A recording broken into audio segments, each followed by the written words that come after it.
Hello, Sagittarius, Sun, Moon, Rising, and Venus signs. Kamusta kayo? Sana po nasa mabuti kayong kalagayan. Welcome back po sa Star Tarot. Kung bago kayo dito, welcome din kayo. Thank you sa inyong support. I truly appreciate it. God bless you all, Sag.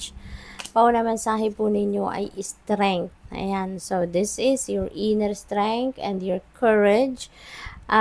Inibitahan kayo na buhayin ninyo ito. You're being invited here na ano ninyo ito, bigyan ninyo ng buhay, gisingin ninyo. Kasi innate yan sa atin yung strength at saka yung courage natin, meron tayo niyan, innate sa atin yan. Yun nga lang, kailangan natin i-activate yan. Ano? So, yun. Kasi maaring meron mga sitwasyon kayong kinakaharap sa ngayon na kailangan ninyong tibayan ninyo ang inyong loob. Baka may mga challenges no, na pinagdadaanan kayo sa ngayon. Tibayan ninyo ang inyong loob, magpakatatag kayo, pasasaan ba at masusolusyonan din ninyo yan. Ano? What else? We have change. Ayan. Know when to move to a new shell, especially if yours no longer fits. Ayan, Sag. Maaaring may kailangan na kayong gawing pagbabago sa buhay ninyo. This could be a reminder, no? Na alamin ninyo kung hanggang saan na lang, 'di ba? Ang kaya ninyong i-tolerate diyan sa inyong sitwasyon. Baka meron kayong mga sitwasyon na you keep on staying in your situation for whatever reason, pero kung titignan ninyo, it's no longer for your highest good. No? So, know when to move to a new shell. Know when to remove yourself now from that situation. Kung hindi na ito nagsiserve ng highest good ninyo, kung ang sitwasyon ninyo hindi na nakakabuti para sa inyo, then it's about time na now to leave that behind you.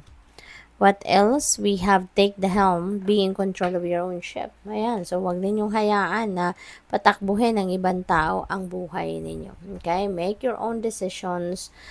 Choose life in your own terms. That is your life, no? So you should be 100% responsible for it, 'di ba? What else? We have voyage, set sail on a new course, may travel kayo around this time siguro or in few days, Sagittarius, no? So, maaaring over water, no? Ang travel na yan. Or since this is a general reading, so travel energy is travel energy regardless kung ano ang mode of transpo na gagamitin ninyo. We have journey. Ayan, so, may travel talaga kayo, Sagittarius. So, magbabiyahe kayo. Maaaring, it could be in any, mode of transpo, water, air, land, no? Depende sa inyong sitwasyon, mag-iingat kayo. We have guidance. Find safety in your beacon's light. Ayan. So, you know what, Sagittarius, you're being guided. No? You're being guided by the divine. Kung ano man yung mga nare-receive ninyong mga mensahe sa inyong intuition or baka meron kayong mga visions then na nakukuha, nare-receive, no?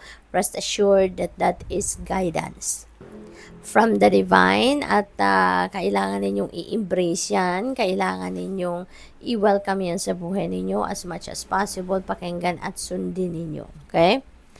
What else? We have break from beneath the surface, water surface and soar up beyond the turquoise sea. Yan, hinga kayo, Sagittarius. You need to take a breather. Kailangan ninyo na huminga, kailangan ninyo na magpahinga. Maybe stressed out ng iba sa inyo rito for whatever reason. Kaya kailangan na ninyo na mag-take a breather. Okay? Step back a little from what is making you busy, step back a little from what is causing you stress. Okay? Kailangan ninyo na magpahinga, ibalik ninyo yung sarili ninyo sa sentro. Okay? So, what else? We have chance, allow the sea to wash its chest of wonders ashore. You never know what the tide may bring in.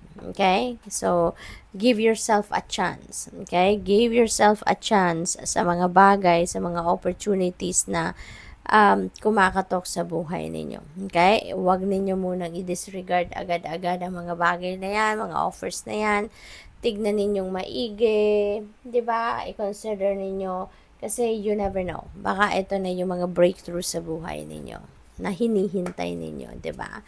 So tingnan natin kung ano pa ang mga mensahe para kay Sag. Ayan, so we have gift, napakaganda, may regalo kayo. This could be tangible or non-tangible. Okay? Baka meron material na bagay na matatanggap kayo as a gift or baka pera, maaari din ganon. Baka meron din kayong inheritance, pamana, no? Na maaring matanggap din sa iyo sa ngayon, matanggap ninyo sa ngayon. This could also be, non-tangible gift. So, baka meron kayong opportunities, no? Maaring may mga opportunities for a new job, for a new role, promotion, mga ganon, or other kinds, no?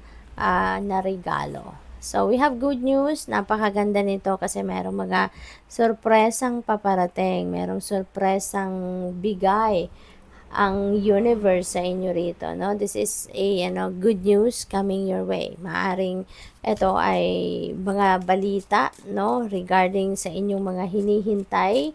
Baka balita na ito about yung pag-a-abroad ninyo. Baka nag-a-apply kayo ng trabaho abroad, baka meron na kayong good news, may update na, baka meron din kayong mga hinihintay na promotion, may hinihintay kayong bonus, baka may hinihintay kayong siguro mga papeles, no? Baka naghihintay na kayo ng approval, go signal ng inyong employer. Baka meron din kayong hinihintay na resulta ng mga test, no? So, maaring ito na yon. Baka good news na ang mga dadating regarding those things. Loneliness, ayan. So, siguro meron kayong disappointment, frustration na nararanasan sa ngayon. And dahil sa pagkadismaya ninyo, no? Parang gusto ninyong mag-isa lang muna kayo. No? You want to detach yourself from the crowd para makapag-isip-isip kayo, para siguro makapagpahinga kayo kasi gusto ninyong i-isolate muna yung inyong sarili. No?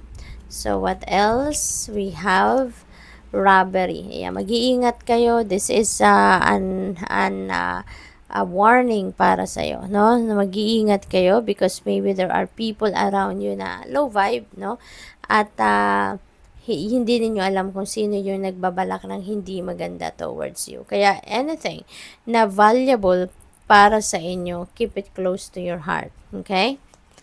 What else? We have promise. Ayan. So, merong magpa-promise sa inyo rito. Baka merong nandiligaw sa inyo rito. Magpa-promise ng love to the moon and back. Mga ganun or any kind, no? Of promise. Baka meron din ditong, na-pick up ko rin dito, baka merong marriage proposal din na magaganap for some of you. We have pride. Ayan. So, maybe, you have an accomplishment dito and you are taking pride, no, of what you have become or of what you have done to reach this point, no, na meron na kayong napagtagumpayan or mapapagtagumpayan. So, good luck, Sag. That's all I have for you for today. Thank you for watching. Love and light. Namaste.